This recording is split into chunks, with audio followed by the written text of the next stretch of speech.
우리 아침에 함께 기도하며 주님을 예배하겠습니다. 아버지 하나님, 그 선하신 이름을, 그 높으신 이름을 저희들에게 허락해 주심을 감사합니다. 주님을 부르며 주님 앞에 엎드리며 주님을 온전히 경배하기 원합니다. 우리의 입술로, 우리의 마음으로, 또 우리의 일상의 삶으로 거룩한 산 제물이 되어 주님 앞에 올려드려지게 되기를 사모합니다. 우리를 창조하신 그 선하신 뜻을 알고 우리를 세우신 열방의 제사장으로 힘없지만 능력 없지만 주님께서 함께 해주시니 그 길을 따라 저희들이 그 사명의 자리에 서서 살아갑니다. 더욱 신실한 마음으로 보다 성숙된 모습으로 주님 앞에 쓰임받기를 사모하오니 우리를 가르쳐 주시고 연단하여 주시고 빚어주시는 그 손길 안에서 오늘도 저희들이 참 겸손하게 예배할 수 있도록 각자의 자리에 이렇게 떨어져서 예배하지만 그만큼 더욱 간절한 마음으로 사모하며 주님 앞에 나아가기 원하오니 주여 우리를 붙잡아 주시옵소서. 예수님의 이름으로 기도하옵나이다. 아멘. 모든 민족에게 주의 성령 부어주소서. 기도하는 마음으로 같이 찬양하겠습니다.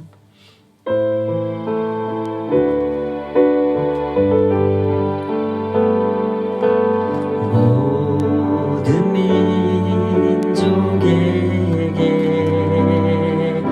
주 성령 부어주소서.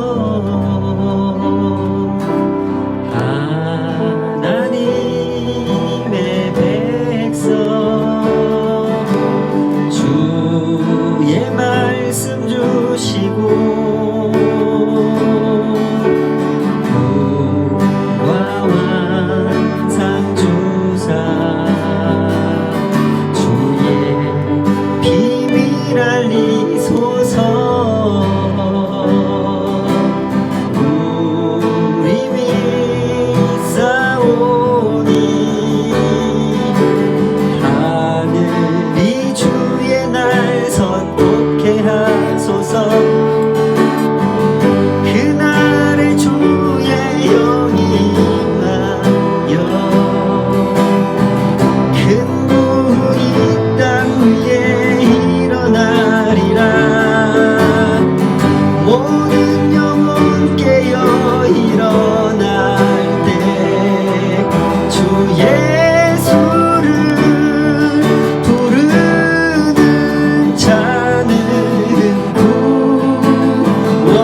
치던 적은 어디 있느냐 너희를 억누르던 원수는 어디 있느냐 보라 하나님 구원을 보라 하나님 능력을 너희를 위해서 싸우시는 주의 손을 보라 보라 하나님 구원을 보라 하나님 능력을 너희를 위해서 싸우시는 주의 손을 보라 보라 너희는 두려워 말고 보라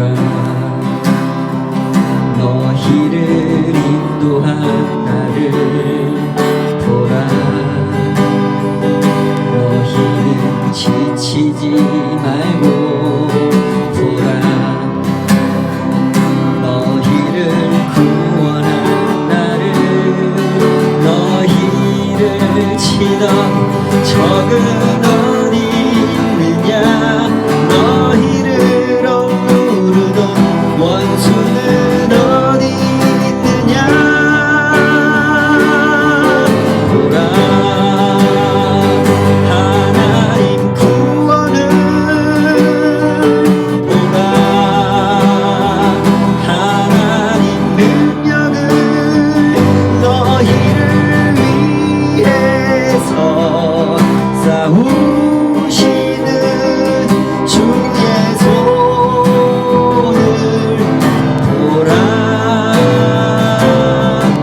보라 하나님 구원을 보라 하나님 능력을 너희를 위해서 싸우시는 주의 손을 보라 보라 하나님 구원을 보라 하나님 능력을 너희를 위해서 싸우시는 주의 손을 보라 보라 하나님 구원을 보라 하나님 능력을 너희를 위해서 싸우시는 주의 손을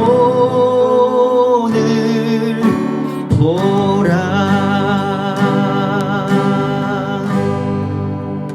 우리 합심해서 한번 기도하십시다. 신앙의 길은 주님의 그 손을 보면서 따라가는 길입니다. 세상에서는 여전히 사람들의 스케줄대로 사람들이 하는 일이 제일 중요한 것처럼 크고 작은 일을 버리고 사람을 뽑고 뽑았던 사람을 감옥에 가두고 전쟁을 하고 이겼던 사람이 지기도 하고 졌던 편이 다시 이기기도 합니다. 세상은 그렇게 싸우고 이기고 지고 그렇게 살아가는 것이 제일 중요한 것인 것처럼 하나님께서 창조하신 이 아름다운 세상을 어지럽히고 있지만 주님께서는 변함없이 그 세상을 끌어안으시고 그 세상을 구원하셨고 구원하실 것입니다.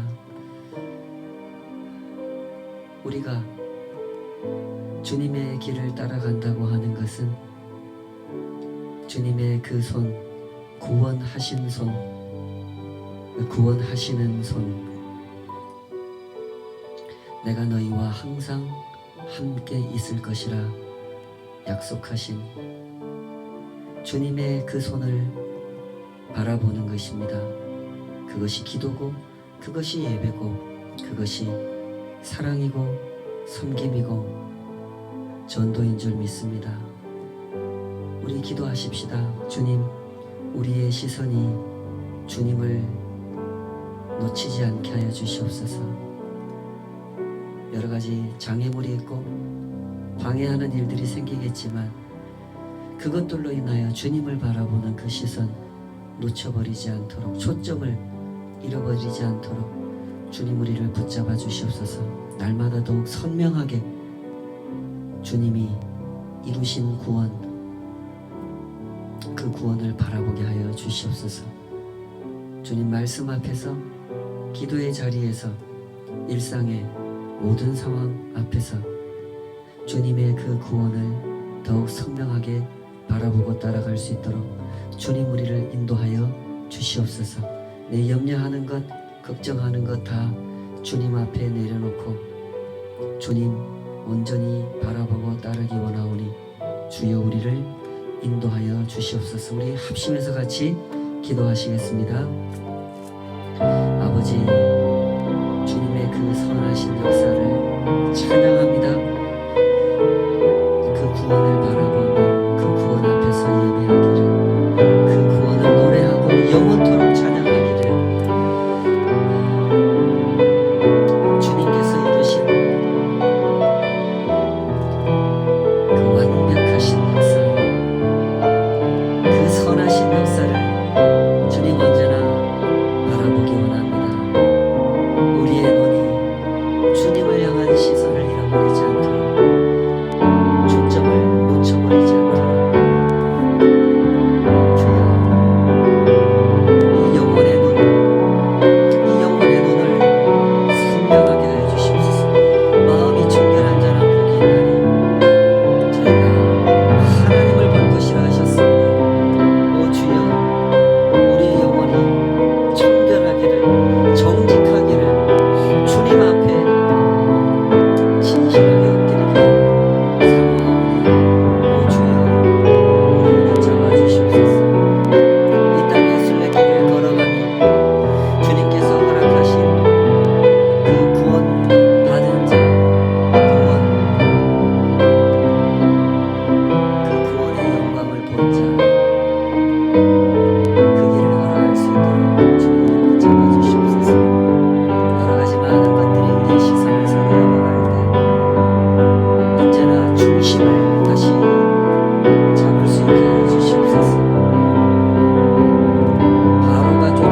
내가 주인 삼은 모든 건 내려놓고 내 주 되신 주 앞에 나가 내가 사랑했던 모든 건 내려놓고 주님만 사랑해 내가 주인 삼은 모든 건 내려놓고 내 주 되신 주 앞에 나가 내가 사랑했던 모든 건 내려놓고 주님만 사랑해 주 사랑 거친 풍랑에도 깊은 바다처럼 나를 잠잠케 해 주 사랑 내 영혼의 반석 그 사랑 위에 서리 주 사랑 거친 풍랑에도 깊은 바다처럼 나를 잠잠케 해 주 사랑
이 시간에 우리 함께 주님 앞에 올려드린 예물 위해서 기도하겠습니다. 아버지 하나님, 주님 앞에 올려드리는 이 거룩한 예물을 주님의 은혜로 또 그 사랑으로 기쁘게 흠양하여 주시기를 사모하며 나아갑니다. 저희들에게 맡겨주신 삶의 기회들을 또 그 일터에서의 시간들을 때로 고뇌하고 염려하고 조마조마하게 그렇게 한 굽이 한 굽이를 넘어가지만 그 모든 것 위에 역사하시는 저희들을 돌보시는 하나님의 손을 바라봅니다. 저희들의 삶이 오늘까지 주님의 은혜 위에 존재했고 또 그 은혜 속에 살아가는 줄 믿습니다. 그 안에서 맡겨주신 이 생명과 사명의 거룩한 순례길을 진정 주님께서 인도하여 주시는 대로 걷기를 소원합니다.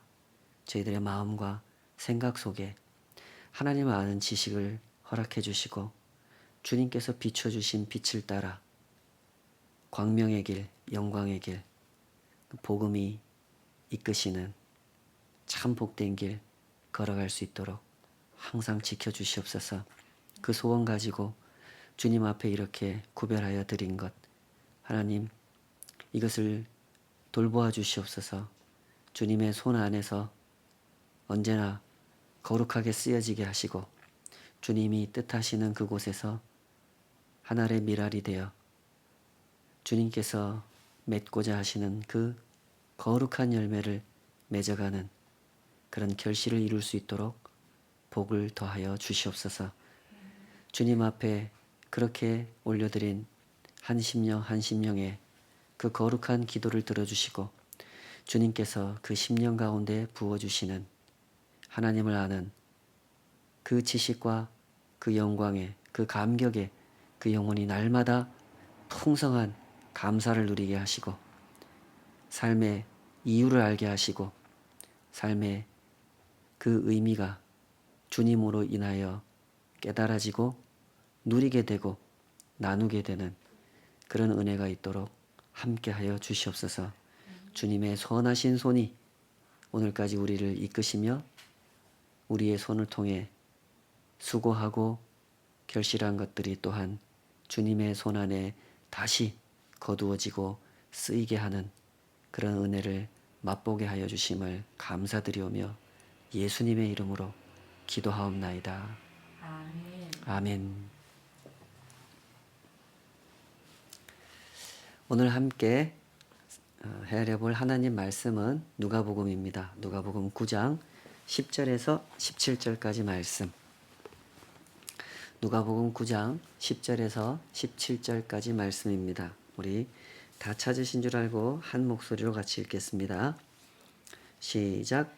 사도들이 돌아와 자기들이 행한 모든 것을 예수께 여쭈니 데리시고 따로 벳세다라는 고을로 떠나가셨으나 무리가 알고 따라왔거늘 예수께서 그들을 영접하사 하나님 나라의 일을 이야기하시며 병 고칠 자들은 고치시더라. 날이 저물어가매 12사도가 나와 여짜오되 무리를 보내어 두루 마을과 촌으로 가서 유하며 먹을 것을 얻게 하소서. 우리가 있는 여기는 빈들이니이다. 예수께서 이르시되 너희가 먹을 것을 주라 하시니 여짜오되 우리에게 떡 5개와 물고기 2마리밖에 없으니 이 모든 사람을 위하여 먹을 것을 사지 아니하고서는 할 수 없사옵나이다 하니 이는 남자가 한 5,000명 되밀어라. 제자들에게 이르시되 때를 지어 한 50명씩 앉히라 하시니 제자들이 이렇게 하여 다 앉힌 후 예수께서 떡 5개와 물고기 2마리를 가지사 하늘을 우러러 축사하시고 떼어 제자들에게 주어 무리에게 나누어 주게 하시니 먹고 다 배불렀더라. 그 남은 조각을 12바구니에 거두니라. 아멘. 오늘 주신 말씀으로 너희가 먹을 것을 주어라 하는 제목으로 함께 하나님 말씀 헤아려 보겠습니다. 목적지를 정해놓고 길을 갈 때 우리는 보통 그 목적지에 집착하는 경향이 있습니다. 1시간 안에 도착해야지. 길 막히기 전에 빨리 가야지 라고 생각하면서 오직 목적지에 도착하는 것만을 생각하는 것이죠. 이런 경우에는 다른 것들을 보지 못하게 되죠. 더 중요한 것을 놓쳐버리기도 합니다. 가는 동안 볼 수 있는 아름다운 경치를 느낄 수가 없고 함께 가는 사람들과 대화다운 대화도 나눠보지 못한 채로 내가 그곳에 왜 가려고 하는지, 가서 무엇을 하려고 하는 것이며 어떻게 해야 하는지에 대해서 생각해야 할 것을 생각하지 못한 채로 그저 가는 것에만 집착을 하게 되는 겁니다. 이럴 때는 일깨워주는 사람이 필요하죠. 그 사람은 모든 것을 헤아려 보고 있는 사람입니다. 우리가 그곳에 왜 가려고 하는지, 가서 뭘 하려고 하는지, 어떻게 해야 되는지 그 모든 것을 통찰하고 있는 사람인 것입니다. 가장 중요한 그것을 놓치지 않도록 일깨워주는 사람인 것이죠. 복음서를 보면 언제나 그 역할을 하시는 분이 계십니다. 바로 예수님이죠. 제자들은 각 마을로 들어가서 예수님의 파견을 받고 각 마을로 흩어지지 않았습니까? 12제자가. 각 마을로 들어가서 귀신도 쫓아냈고 병자도 고쳤고 하나님의 나라 복음을 전파했습니다. 예수님께서 주신 사명과 권능을 가지고 한 일이었죠. 여기서 잠시 생각을 해보십시다. 그런 일을 체험했던 제자들은 얼마나 신이 났을까요? 아마 잠도 못 잤을 겁니다. 사람이 특별한 일을 체험하게 되면 흥분하게 되지 않습니까? 너무너무 감동하게 되고 그러다 보면 잠도 잘 안 오고 밥 먹는 것도 잊어버리고 그렇게 되는 경우가 있죠. 제자들도 아마 틀림없이 놀랐을 겁니다. 예수님이 주신 권능으로 감당한 일이었지만 어쨌든 내 손을 통해서 일어난 일이잖아요. 내 손을 통해서 병자가 낫는 걸 봤고 내가 예수님의 이름으로 귀신아 물러가라. 그 귀신이 쫓아나가는 걸 봤단 말입니다. 그러니 놀랄 수밖에 없죠. 오늘 본문은 그렇게 시작합니다. 누가복음 9장 10절 11절 이렇게 시작하죠. 사도들이 돌아와 자기들이 행한 모든 것을 예수께 여쭈니 데리시고 따로 벳세다라는 고을로 떠나 가셨으나 무리가 알고 따라왔거늘 예수께서 그들을 영접하사 하나님 나라의 일을 이야기하시며 병 고칠 자들은 고치시더라. 제자들이 예수님께 와서 보고를 했단 말입니다. 각 마을을 다니면서 하나님 나라 복음을 전파했고 귀신 쫓아냈고 병 고친 이야기 예수님께서 명하신 그대로 오직 하나님만 의지하면서 돈주머니도 안 가지고 가고 신발도 안 가져가고 지팡이도 안 가져가고 누가 우리를 받아주면 그 집에 가서 먹고 그 집에 가서 자고 그러면서 하나님 나라 복음을 전파했단 말입니다. 예수님이 시키는 대로 다 하고 왔습니다. 그 얘기를 들으신 예수님께서는 제자들을 따로 데리고 가서 뭘 얘기해 주려고 하셨어요. 그래서 제자들만 데리고 벳세다라는 마을로 가셨단 말입니다. 그런데 사람들이 이걸 또 귀신같이 알았어요. 예수님의 이동 경로를 파악했고 벳세다까지 따라왔단 말입니다. 그 많은 사람들이. 덕분에 예수님은 제자들과 따로 가지려고 했던 그 시간을 가지지 못하시게 됐죠. 그러나 기회가 다 사라져버린 것은 아니었습니다. 이전보다 더 좋은 기회가 찾아왔죠. 12절 13절 이렇게 설명합니다. 우리 다시 한번 읽어봅시다. 12절 13절 시작. 날이 저물어 가매 12사도가 나와 여짜오되 무리가 보내어 두루마리와 촌으로 가서 여하며 먹을 것을 얻게 하소서. 우리가 있는 여기는 빈들이니이다. 예수께서 이르시되 너희가 먹을 것을 주라 하시니 여짜오되 우리에게 떡 5개와 물고기 2마리밖에 없으니 이 모든 사람을 위하여 먹을 것을 사지 아니하고서는 할 수 없사옵나이다. 예수님은 또다시 상식 밖의 제안을 하십니다. 날이 저물었고 이 많은 사람들 한 5천 명쯤 된다 그랬죠.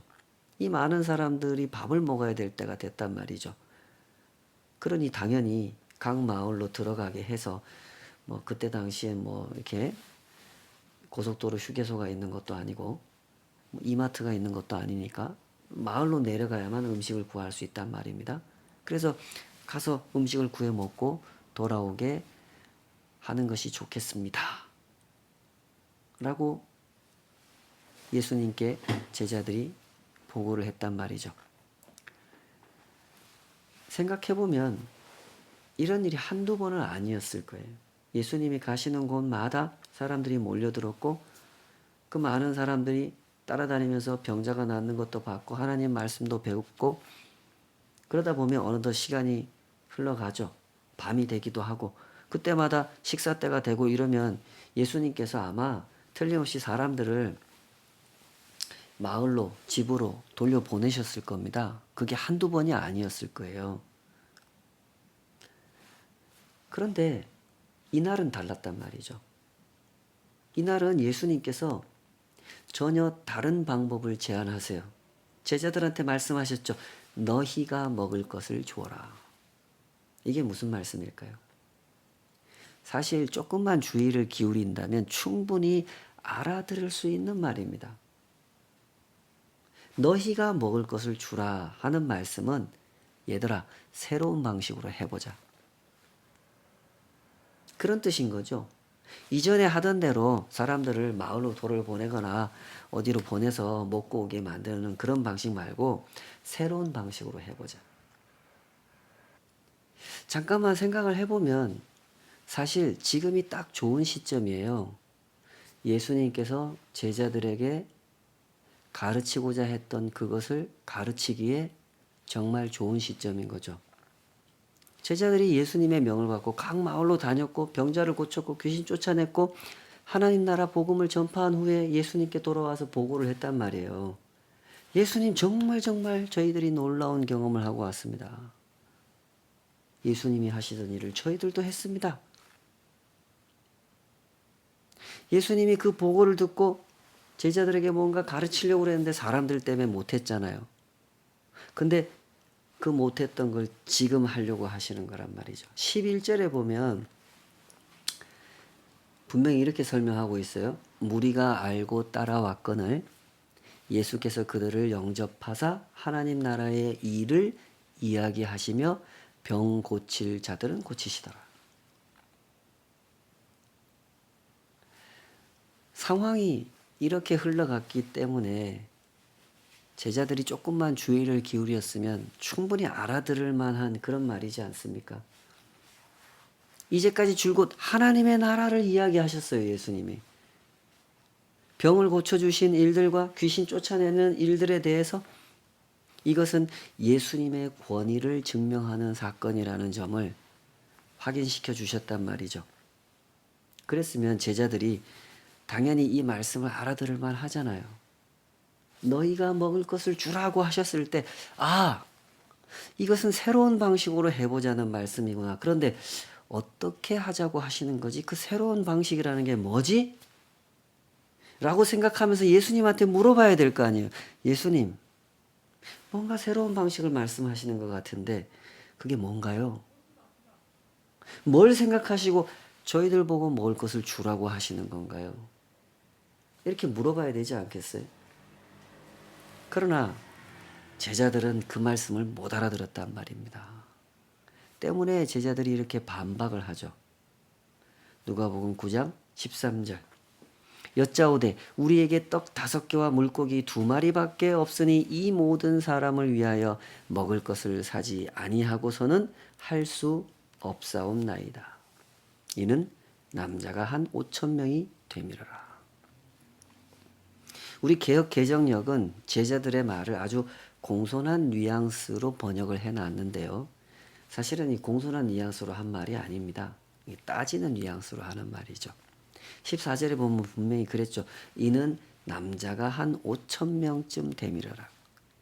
제자들은 예수님보다 사람들 숫자를 더 크게 본 겁니다. 때문에 이렇게 따졌던 거죠. 다른 방법은 없습니다. 예수님 뭘 생각하시는지 모르겠지만 이 많은 사람들을 사 먹이려면 각자 마을로 들여보내서 먹을 거 사 먹고 오게 하는 수밖에 없는 겁니다. 그러나 예수님께서는 제자들의 의견을 묵살하셨죠. 인격적으로 무시하셨다는 것이 아니라 가장 중요한 사실을 확인시켜 주기 위해서 잠시 그들의 의견을 묵살하신 거죠. 때를 지어 한 50명쯤 앉게 해라. 그리고 기도를 하셨습니다. 보리떡 5개와 물고기 2마리를 가지고 축사하셨다 그랬죠. 여기서 축사라고 번역한 말은 감사의 기도를 올려드렸다 이런 뜻입니다. 다시 말해서 예수님은 이 감사의 기도를 통해서 오병이어 사건이 하나님께로부터 주어진 사건이라는 점을 이 모든 사람들 앞에서, 제자들 앞에서 강조하셨던 겁니다. 보리떡 5개와 물고기 2마리로 이 많은 사람들을 먹이는 이적은 단순한 기적 사건이 아니라 하나님께서 이 사람들에게 보여주시는 계시의 사건이다 하는 것을 알려주기 위해서 축사를 하셨던 거죠. 오병이어 사건은 이 복음서 저자들이 다 언급하고 있는 사건이거든요. 4개의 복음서가 있지 않습니까? 그런데 4개의 복음서가 전부 다 동일하게 언급하고 있는 사건은 이거 하나밖에 없어요. 그만큼 초대교회의 지도자들, 특히 이 복음서를 기록했던 사람들은 같은 인식을 가지고 있었다는 거죠. 정말로 중요한 사건, 이 오병이어 사건은 꼭 이 책에 들어가야 되는 사건이다 라고 동일하게 생각했다는 겁니다. 물론 성경에 기록된 다른 사건들도 다 중요한 사건 맞습니다. 자, 그러면 질문이 생기겠죠. 어떤 점이 그렇게 중요했을까요? 오병이어 사건이 왜 중요했을까요? 오병이어 사건은요, 출애굽 사건을 연상시켜주고 출애굽 사건의 의미를 가르쳐주는 사건이기 때문에 중요하게 생각을 했던 겁니다. 빈들에서 먹을 것을 구할 수 없는 그곳에서 이적을 일으켜서 백성들을 먹이신 이 사건은 출애굽, 그 옛날 이스라엘 백성들이 애굽을 탈출해서 그 광야길, 먹을 것을 구할 데가 없는 그 광야길을 지나갈 때 하나님께서 만나를 내겨 자기 백성들을 먹이신 일, 그 사건을 연상시키죠. 이 강조점을 놓치지 마시기 바랍니다. 오병이어 사건은요, 출애굽 사건을 연상시켜주고 출애굽 사건의 의미를 가르쳐주는 사건입니다. 세상에는 언제나 그런 일이 있지 않습니까? 그 사건의 의미를 놓쳐버린 채로 그 사건에만 몰두할 때가 많죠. 사람들이. 그러면서 그 사건의 의미를 각자 자기 편할 대로 해석해버려요.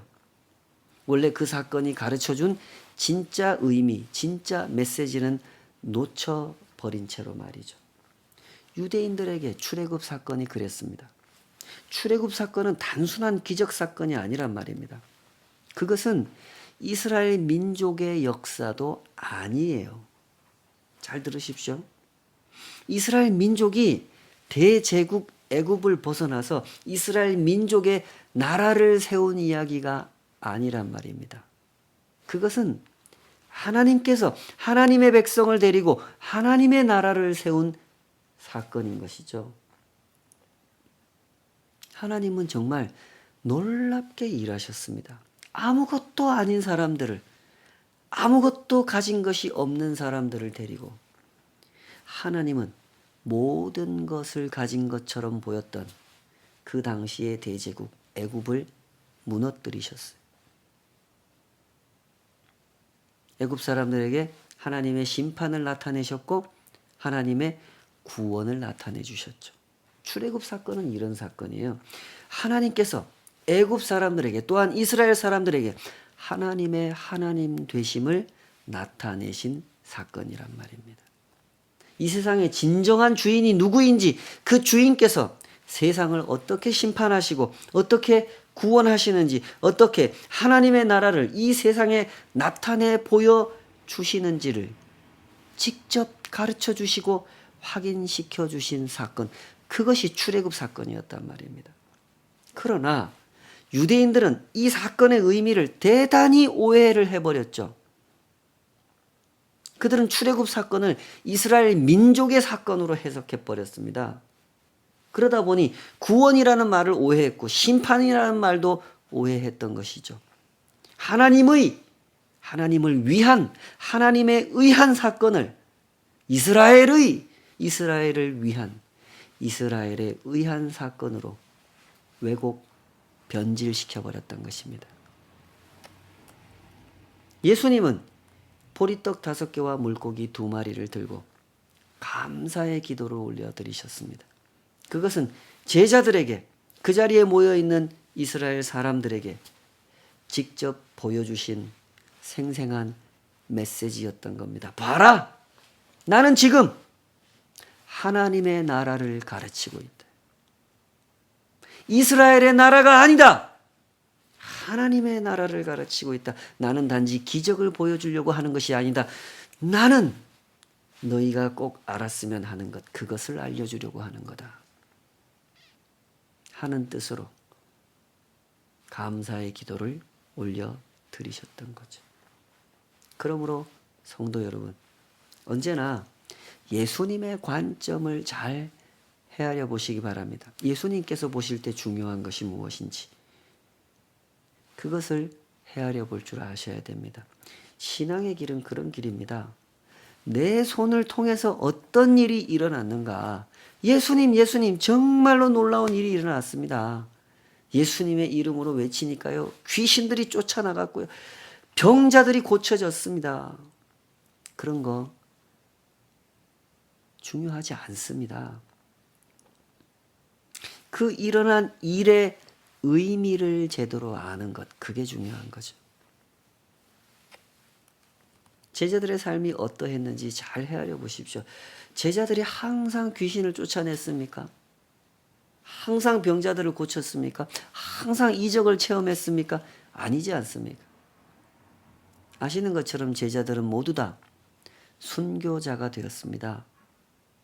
제자들은 이 땅에서 하나님의 나라 복음을 전했습니다. 그러나 그 과정은 시련의 연속이었죠.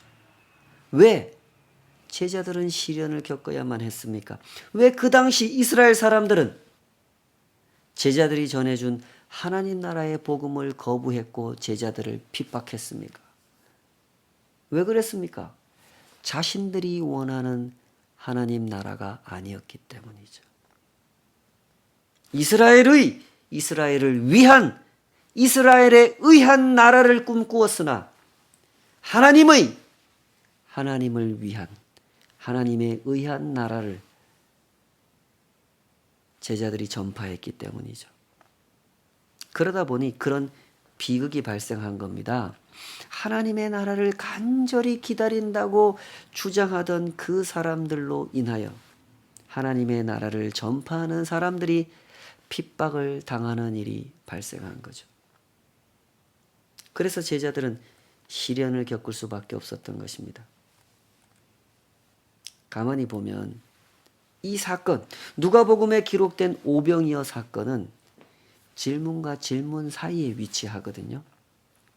바로 앞장면에서 분봉왕 헤롯이 묻지 않습니까? 9절, 이 사람이 누군가? 예수님에 대해서 그는 물었습니다. 바로 뒷장면에 보면요, 예수님이 제자들한테 물으십니다. 18절, 무리가 나를 누구라고 하느냐? 20절에 가면 예수님 다시 물으십니다. 너희는 나를 누구라 하느냐? 이 사람이 누군가? 너희는 나를 누구라고 하느냐? 그 사이에 기록된 이야기가 오병이어 사건이에요. 그러므로 오병이어 사건은 사실 이 질문에 대한 대답이기도 해요. 예수님은 메시아다. 예수님은 출애굽 사건의 의미를 제대로 가르쳐 줄 수 있는 진정한 메시아다 하고 대답해 주는 이야기죠. 제자들은 막 들떠 있었습니다. 병자를 고치고 귀신을 쫓아낸 일 때문에 들떠 있었죠. 10장에 가면요, 예수님께서 70명의 제자를 똑같이 파송하시잖아요. 그들도 나가서 예수님의 이름으로 귀신을 쫓아내고 병자를 고치고 했단 말입니다. 그들이 예수님께 돌아와서 보고를 해요. 그 장면도 이와 같았습니다. 누가복음 10장 17절에서 20절 제가 읽어볼게요. 70인이 돌아와 이르되 주여 주의 이름이면 귀신들도 우리에게 항복하더이다. 예수께서 이르시되 사탄이 하늘로부터 번개같이 떨어지는 것을 내가 보았노라. 내가 너에게 뱀과 전갈을 밟으며 원수의 모든 능력을 제어할 권능을 주었으니 너희를 해칠 자가 결코 없으리라. 그러나 귀신들이 너희에게 항복하는 것으로 기뻐하지 말고 너희 이름이 하늘에 기록된 것으로 기뻐하라 하시니라. 예수님은 그때도 이것을 강조하셨습니다. 이적에 놀라지 말고 이적의 의미를 주목하라는 거예요. 그러므로 사람들의 문제, 우리들의 문제가 무엇인지 주목해 보시기 바랍니다. 우리는 해석하는 일에 있어서 문제가 많은 사람들입니다. 어떤 사건을 만나면 그 사건에 대한 나의 느낌에 몰두한 나머지 그 사건을 통해서 하나님께서 가르쳐 주고자 하시는 메시지를 알아듣지 못하는 것입니다. 예수님이 누구신가를 주목하려 하지 않고 내가 무엇을 체험했는가 그것을 주목하려고 하기 때문에 자꾸만 그런 오류를 범하게 된다는 것이죠. 때문에 예수님께서 하신 일은 그런 일이었단 말입니다. 사건의 의미, 경험의 의미를 올바로 이해하고 해석할 수 있도록 일깨워 주는 일. 예수님은 그런 일을 하셨던 것입니다. 17세기 스페인에서 활동했던 마구엘 데 몰리노스라고 하는 목회자가 있습니다. 이분이 그의 책에서 이와 같은 메시지를 강조하는데요. 제가 조금 읽어보겠습니다. 영혼이여, 이 세상 가장 지혜로운 지성인이 만든 가장 정교한 개념이라도 당신에게 아무것도 말해주지 못합니다. 하지만 당신이 사랑하는 분의 선하심과 아름다움은 그들의 모든 지식을 초월합니다. 모든 피조물은 너무나 무지하기에 당신에게 가르침을 줄 수 없으며 당신을 하나님을 아는 참된 지식으로 인도하지 못합니다. 그러므로 당신 안의 모든 지식을 버리고 오직 사랑으로 나아가야 합니다. 당신의 상상이 말하고 그려내는 하나님이 아니라 있는 그대로의 하나님을 사랑하십시오.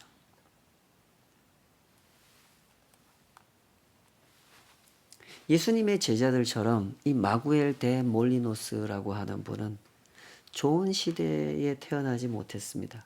자신이 주장하고자 하는 바를 자유롭게 표현하고 건강하게 책임지는 그런 시대에 태어나지 못했죠.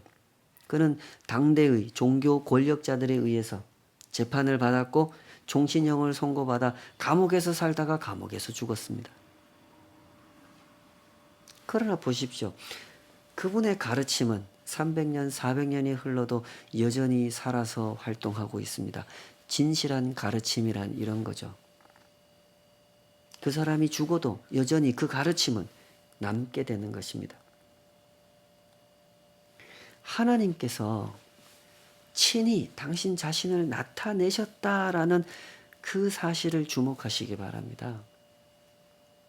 어떤 지식인이 자신의 지식으로 꿰어 맞춘 하나님이 아니라 어떤 민족주의자가 자신의 정치적 신념으로 포장해 놓은 하나님이 아니라 있는 그대로의 하나님을 하나님께서 직접 드러내 주셨단 말입니다.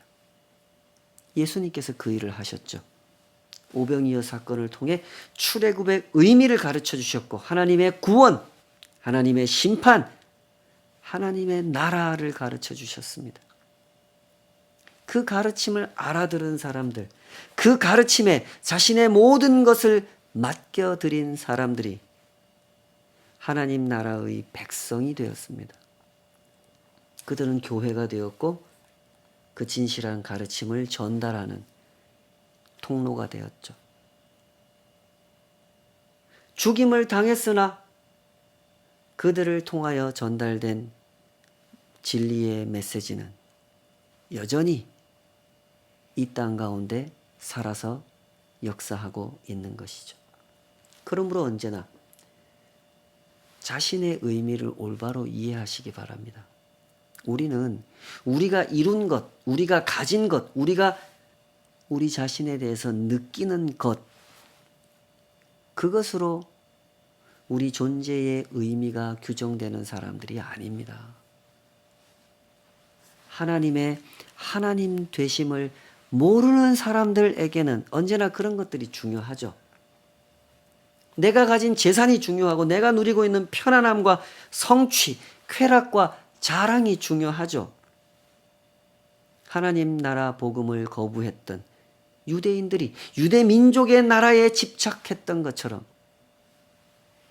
하나님의 하나님 되심을 모르는 사람들에게는 언제나 내가 느끼는 것이 중요합니다. 그러나 하나님의 구원, 하나님의 심판, 하나님의 나라를 이해하는 사람들은 하나님을 중요하게 생각하죠. 그 하나님께서 나 같은 죄인을 사랑하셨다는 사실 앞에 엎드려서 자기 존재의 의미를 확인하는 것입니다. 놀라기도 하고 감사하기도 하면서 그렇게 복음의 통로가 되어 살아가는 것이죠. 바울 역시 그 길을 걸었던 사람 중에 한 사람이었죠. 바울 사도는 복음을 전하며 이곳저곳을 여행하는 동안에 참 많은 시련을 겪은 사람이었습니다. 때문에 오해를 받기도 했고 비난을 받기도 했죠. 바울은 하나님 앞에 그 잘못한 것이 많아서 저렇게 나쁜 일들을 많이 겪는 거야. 하나님의 종이 어쩌면 저렇게 아프고 매맞고 감옥에 갇히고 어떻게 저렇게 힘들게 살아갈 수가 있어? 그건 다 바울이 하나님 앞에 잘못한 게 많기 때문이지. 라는 식으로 비난을 당했단 말입니다. 바울 사도는 그 모든 비난을 받아냈습니다. 받아내는 정도가 아니라 초월했죠. 바울은 이렇게 고백하지 않습니까? 고린도후서 4장입니다. 고린도후서 4장 5절에서 10절. 우리는 우리를 전파하는 것이 아니라 오직 그리스도 예수의 주 되신 것과 또 예수를 위하여 우리가 너희의 종 된 것을 전파함이라. 어두운 데에 빛이 빛이라 말씀하셨던 그 하나님께서 예수 그리스도의 얼굴에 있는 하나님의 영광을 아는 빛을 우리 마음에 비추셨느니라. 우리가 이 보배를 질그릇에 가졌으니 이는 힘이 큰 능력은 하나님께 있고 우리에게 있지 아니함을 알게 하려 함이라.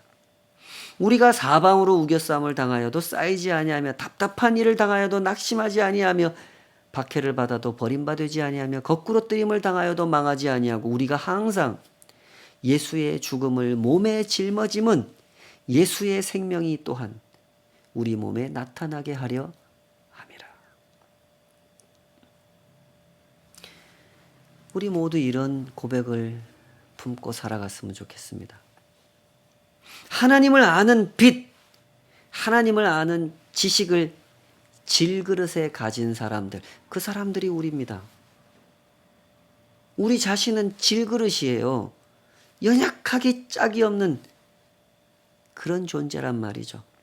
질그릇으로 살아가는 인생은 참 어려운 일을 당할 때도 있고 오해를 받을 때도 있습니다.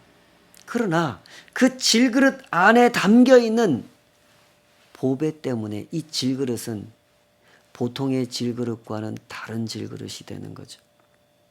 그것이 놀라운 일인 겁니다. 우리 이지선 자매님 간증에 그런 이야기 하지 않습니까?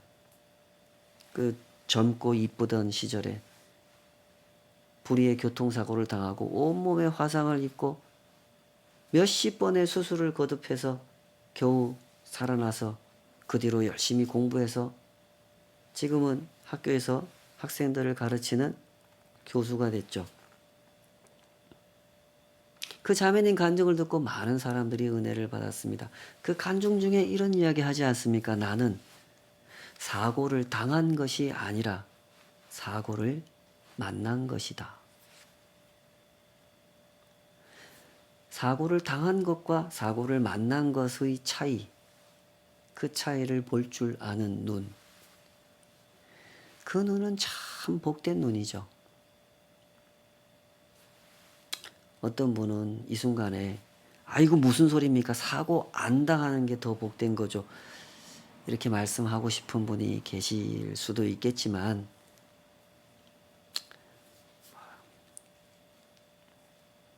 중요한 건 그것이 아니지 않습니까? 보배를 담은 질그릇에서는 이런 일이 일어납니다. 더 진실하게 볼 수 있고 더 진지하게 볼 수 있고 본질과 비본질을 구별할 수 있고 더 중요한 것과 덜 중요한 것을 구별해서 볼 수 있게 되는 것이죠. 보배를 담은 질그릇에서는 때문에 시련을 초월하는 힘이 솟아나는 것입니다. 하나님을 아는 빛이 내게 임하셨기 때문에 나도 질그릇 같은 인생이지만 이 보배를 담은 질그릇이기 때문에 사방으로 우겨쌈을 당하여도 쌓이지 않고 답답한 일을 당하여도 낙심하지 않는 것입니다. 우리 그렇게 이 땅의 순례길을 걸어가십시다.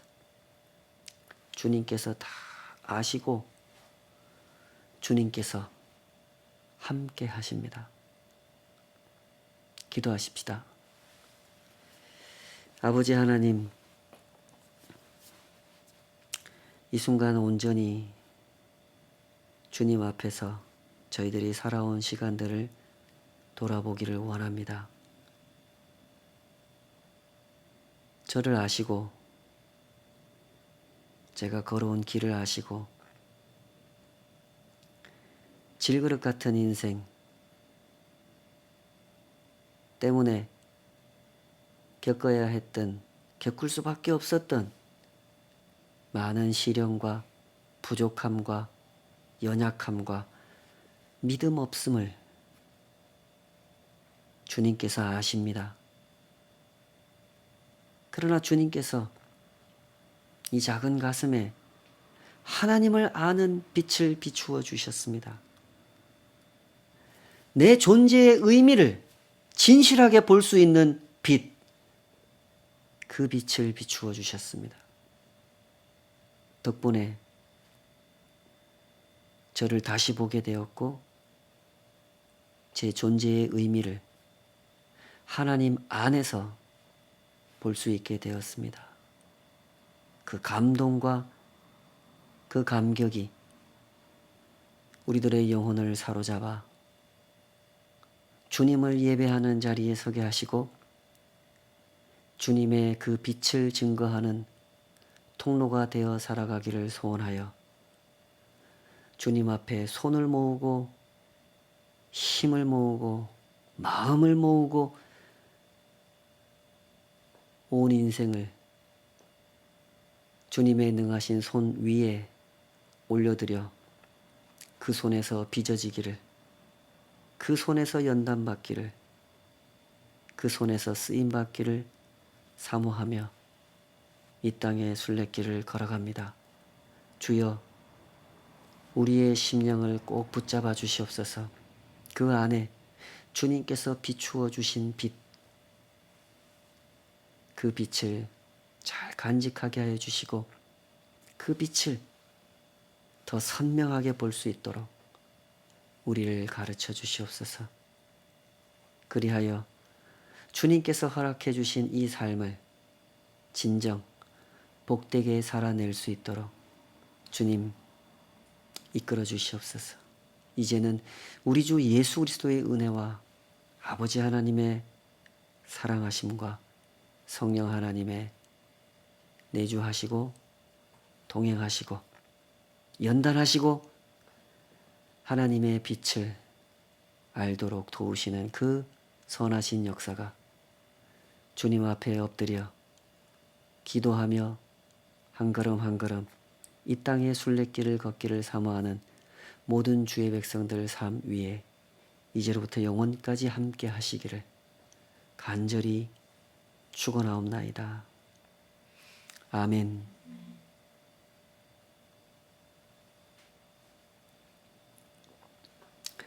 감사합니다. 우리 성도님들 한 주간도 하나님께서 비추어 주신 빛을 따라 은혜 많이 받으시고 은혜를 많이 증거하실 수 있는 그런 복된 나날들 되시기를 기도하겠습니다. 감사합니다. 또 뵙겠습니다.